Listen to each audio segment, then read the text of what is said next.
Market rate transfer price. Adjusted market rate transfer price అంటే ఏంటంటే మనకి ఒక కంపెనీలో 2 సబ్సిడరీ కంపెనీస్ ఉన్నాయనుకోండి. వాటిలో కంపెనీ ఏ అనేది కంపెనీ బికి మనకి ప్రొడక్ట్ అనేది అమ్ముతుంది. అప్పుడు ఏం చేస్తుంది అది దాని దగ్గర కూడా కంపెనీ బి దగ్గర కూడా డబ్బులు అనేది తీసుకుంటుంది. కాకపోతే ఎలా తీసుకుంటుంది, మార్కెట్లో కనుక ఆ ప్రొడక్ట్ ప్రైస్ అనేది చాలా ఎక్కువగా ఉంది, raw material price.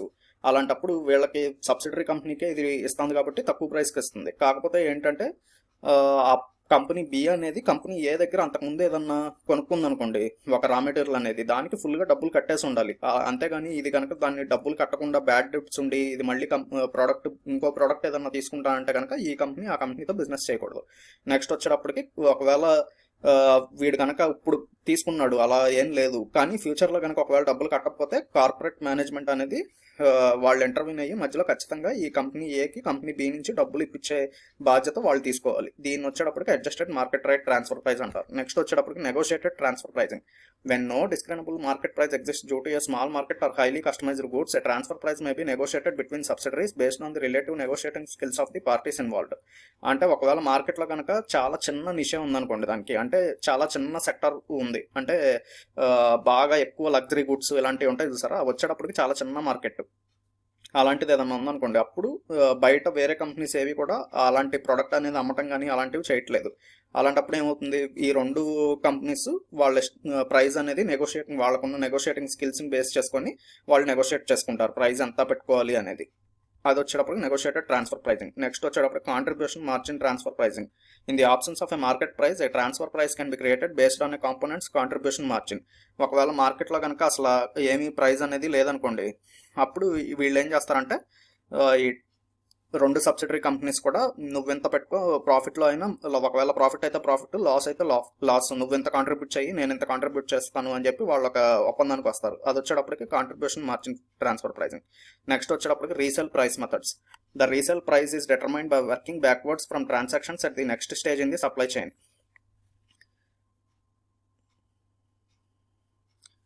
Subtracting an appropriate gross markup from the sale price to an unrelated third party with the gross margin determined by examining the conditions of the sale and comparing it to the other third party transactions. మనకి ఇందులో resale price method అంటే ఏంటంటే, ఇప్పుడు ఒక subsidiary company అనేది బయట ఒక third party వాళ్ళకి ప్రొడక్ట్స్ అనేది అమ్మింది అనుకోండి, వాళ్ళ దగ్గర నుంచి వీళ్ళు ఎంతైతే మనీ అనేది కలెక్ట్ చేసుకుంటారో వీళ్ళ రిలేటెడ్ పార్టీకి అమ్మినప్పుడు కూడా, అంటే వీళ్ళ కంపెనీలోనే అనదర్ సబ్సిడరీ కంపెనీ ఉంటే దానికి కనుక వీళ్ళు ప్రోడక్ట్ అమ్మారు అనుకోండి, వీళ్ళు వాళ్ళకి బయట ఉన్న థర్డ్ పార్టీ వాళ్ళకి ఎంతైతే అమ్మారు అంతే అమౌంట్కి సుమారు దగ్గరగా అదే అమౌంట్కి వీళ్ళ ఆర్మ్ లెంత్ అంటారండి. అంటే మరీ తక్కువకి అమ్మకూడదు, మరీ ఎక్కువకి అమ్మకూడదు. వాళ్ళకి దగ్గరలో ఉన్న అమౌంట్కి వీళ్ళ సబ్సిడరీ కంపెనీకి కూడా అమ్మటాన్ని రీసేల్ ప్రైస్ మెథడ్ అంటారు. నెక్స్ట్ వచ్చేటప్పుడు cost plus transfer pricing. If no market price is available, a transfer price can be based on the cost of the components adding a standard profit margin to the standard cost of a component to determine the transfer price. ఇందులో వచ్చేటప్పటికి మార్కెట్లో వచ్చేటప్పటికి అసలు అలాంటి ఇదే market price అనేది లేదు. అలాంటప్పుడు వీళ్ళు ఏం చేస్తారంటే, వీళ్ళకి రా మెటీరియల్ ఎక్వైర్ చేసుకోవడానికి కాస్ట్ ఎంతైతే అయిందో, అంటే వీళ్ళు యూజ్ చేసిన రా మెటీరియల్స్కి కాస్ట్ ఎంతైతే అయిందో దాని మీద కొంత ప్రైస్ అనేది వీళ్ళు వేసుకొని వీళ్ళ సబ్సిడరీ కంపెనీ అనే దానికి అమ్మేస్తారండి. అది వచ్చేటప్పటికి cost plus transfer pricing. Next వచ్చేటప్పటికి cost based transfer pricing. Each subsidiary transfers its products to other subsidiaries at cost with successive subsidiaries adding their cost to the product. The final subsidiary selling the completed goods to a third party recognizes the entire profit associated with the product. ఇందులో వచ్చేటప్పటికి ఒక company కింద ఉన్న subsidiary companies different companies ఉన్నాయనుకోండి, వాటిలో ఒక్కో company ఒక్కో raw material అనేది వాళ్ళు తీసుకొని ఒక ప్రోడక్ట్ని తయారు చేసి నెక్స్ట్ కంపెనీకి మళ్ళీ ఇస్తున్నారు అనుకోండి. అలాంటి టైంలో వీళ్ళు ఏం చేస్తారంటే, సబ్సిడరీ కంపెనీ ఏ వచ్చేటప్పటికి ఒక ప్రోడక్ట్ని ఎంత మార్కెట్ ప్రైస్ పెట్టి కొనుక్కుంటుంది కదా రా మెటీరియల్, దానికి వాల్యూ ఎడిషన్ చేసి కంపెనీ బికి వీళ్ళు ఇస్తారండి ప్రోడక్ట్ని. కాకపోతే వీళ్ళు వాల్యూ ఎడిషన్ చేసినందుకు ఎక్స్ట్రా కాస్ట్ ఏమి వీళ్ళు తీసుకోరు. వాళ్ళు ఎంతైతే రా మెటీరియల్ ఎక్వైర్ చేశారో అదే కాస్ట్కి కంపెనీ బికి ఇచ్చేస్తారు. ఈ బి కంపెనీ వచ్చేటప్పటికి మళ్ళీ దానికి కొంత వాల్యూ ఎడిషన్ చేసి సి అనే సబ్సిడరీ కంపెనీకి ఇచ్చేస్తారు.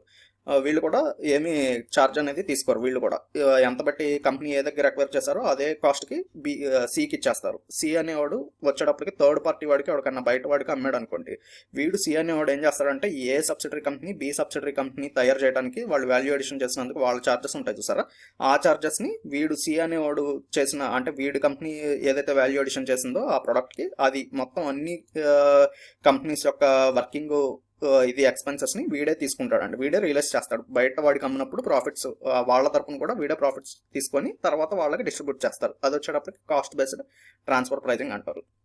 ఓకే అండి, ఇక్కడతో మనకి ఫస్ట్ చాప్టర్ అనేది అయింది. ఇందులో ఈ టెస్ట్ యువర్ ప్రోగ్రెస్లో మీకు ఫర్దర్గా కొన్ని క్వశ్చన్స్ ఉన్నాయి. వీటిని బట్టి ఒకసారి మీరు చూసుకొని మీరు ఎంతవరకు ఆన్సర్ చేయగలరు అనేది చూసుకోండి. వన్ మోర్ థింగ్ అండి, వీడియోని కొంచెం మీరు చూసి మన ఛానల్కి సబ్స్క్రైబ్ అవ్వండి, లైక్ చేయండి. మీ ఫ్రెండ్స్ ఎవరన్నా ఉంటే కనుక జేఏబీ ఎగ్జామ్స్ రాస్తుంటే వాళ్ళకు కూడా షేర్ చేయండి అండి, వాళ్ళకు కూడా యూస్ఫుల్గా ఉంటుంది, మన ఛానల్ కూడా హెల్ప్ అవుతుంది. Thanks friends, bye. మనకి ఇందులో ఉన్న ఈ అకౌంటింగ్ స్టాండర్డ్స్ ఉన్నాయి చూసారా, ఇవి అన్నీ మీకు రోజు అలా ఒక్కసారి చూస్తే కనుక మీకు గుర్తుండదండి. అందుకని మీరు ఏం చేస్తారంటే వీటిని ఒక చార్ట్ లాంటి దాని మీద రాసుకొని మీకు ఇంట్లో కనిపించే ప్లేస్లో ఎక్కడన్నా రాసుకొని పెట్టుకోండి. అవి రోజు మీరు ఒకసారి కనుక వాటిని అలా చూసుకుంటూ ఉంటుంటే రోజు అప్పుడప్పుడు అలా మీకు కుదిరినప్పుడు చూస్తున్నారు అనుకోండి, మీకు అవి గుర్తుంటాయి. వాటిలో ఏదన్నా 1-2 క్వశ్చన్స్ రావడానికి ఛాన్స్ ఉంటుంది వాటిలోంచి.